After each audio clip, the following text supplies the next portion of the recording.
时为什么想接拍这个我最好朋友的婚礼？因为之前看过这部电影，然后也很喜欢里面的这个角色，所以就很愉快的决定了。那当时接的时候压力大吗？因为之前原著里的角色是那个反正李亚兹演的。压力是肯定会有的，但是我觉得我可以去挑战这个角色，所以就对，而且是我之前就喜欢的这个角色，所以我觉得对我来说是一个很好的就是一次经验吧。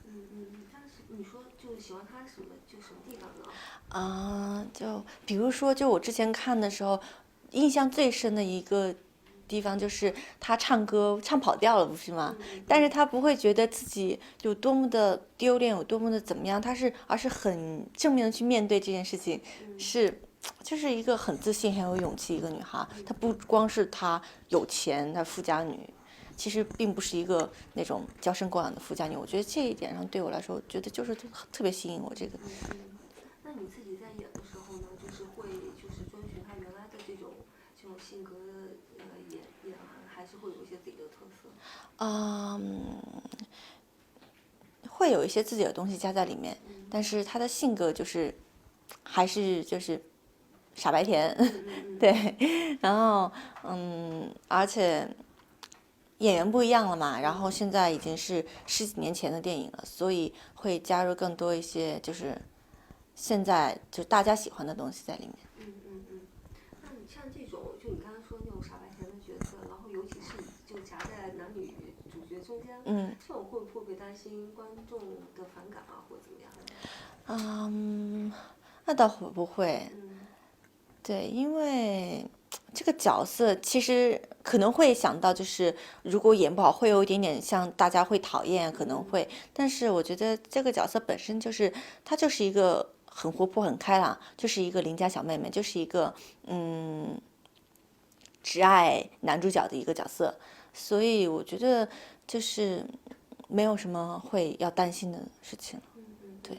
那像跟舒淇和冯绍峰的合作的时候呢，会不会在两个前辈面前紧张啊，或者怎么样？刚开始不熟会有点紧张，因为他们真的是太有经验的那种大前辈了。但是拍起来，还是因为两个人都人特别好，很容易让人亲近，所以在现场我们气氛就很活泼，还会一起开玩笑啊，然后大家会一起讨论这个地方该怎么样比较好一些。是他们比较照顾你呢，还是？他们比较照顾。大家互相吧，因为我也不是那种特别小妹妹那种感觉的，所以比如说邵峰会请我们吃冰激凌，会照顾我们一下，然后舒淇姐她要减肥啊，不敢吃，然后我就会拿一些好吃的美食去诱惑她，然后她就会把她的减肥餐给我一点，就会这样，大家在现场就是这样。所以美食最后谁吃了？其实大家都吃了，但舒淇姐她不吃的时候，她就不会吃，但是给她的话，她就会吃一些。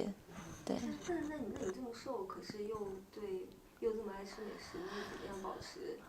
我不觉得我是瘦型，正常型吧，因为从小就是学舞蹈嘛，所以身上也有肌肉，然后骨架子也不是那种特别弱小型的，所以我对自己的定义没有那种我要怎么样特别瘦的那种，只要健康，然后看得过去，我会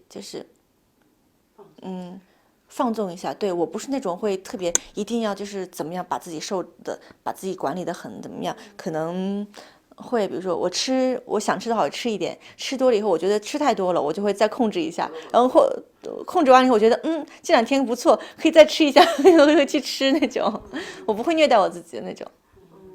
你之前是在韩国学艺术？对，我07年去的韩国，然后签的韩国的经纪公司，然后就一直在韩国，主要在韩国活动了。对。就一直到现在。对。哦，这样子。对。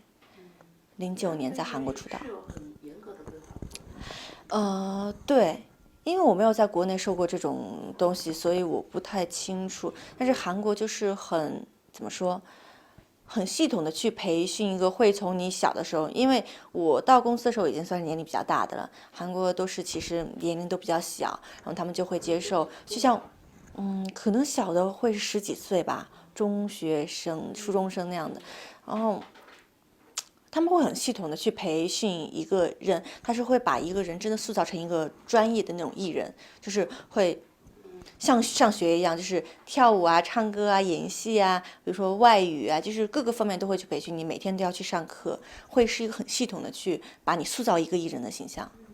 那他们管得严吗？就比如说什么门禁时间啊这种。那些会有，因为我是一个外国人的立场去学，所以他们还是要为我的安全着想的嘛，所以会有工作人员会负责我的一些，比如说吃饭呀，还有什么住宿啊什么的都会比较关心，但我不觉得那是对我的一个什么什么束缚的感觉，对。感觉这样的中国明星蛮多的啊，会有好几个这样的。在韩国是吗？对对，对，在韩国其实现在有挺多中国的艺人在那边的。在那边培训。对。然后之后又反倒是回到这边再演戏，并不是说。对，因为我觉得每个人想要的东西不一样吧。对，我是因为机缘巧合，然后就到了韩国，然后就应该说放弃学业去选择一条重新的路去走。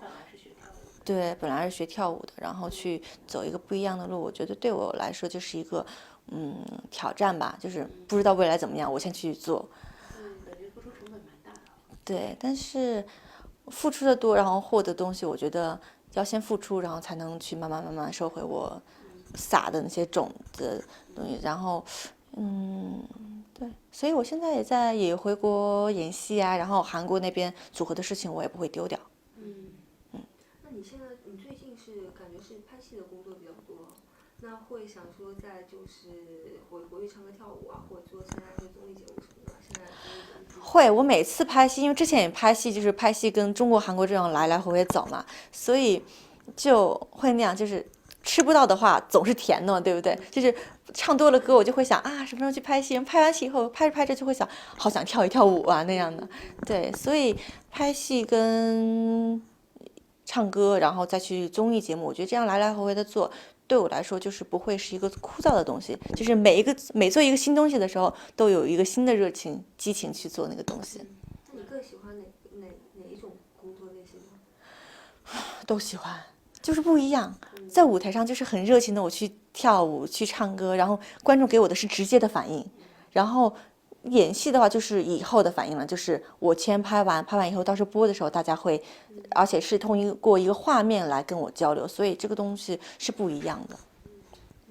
哪个比较累啊？都有它的累啦。因为唱歌的话是现在就是马上做的那种体力上的累，但是演戏就是因为一拍就拍2-3个月嘛，其实在那种比如说睡不了多长时间啊，或者是一些没有很长的时间去准备戏啊那种东西会比较累一些。对。像现在很多就是参加综艺节目就突然间爆红的人，像因为你也老参加嘛，你会羡慕他们嘛，就觉得说怎么没有通过这个节目突然间就让所有人知道呢？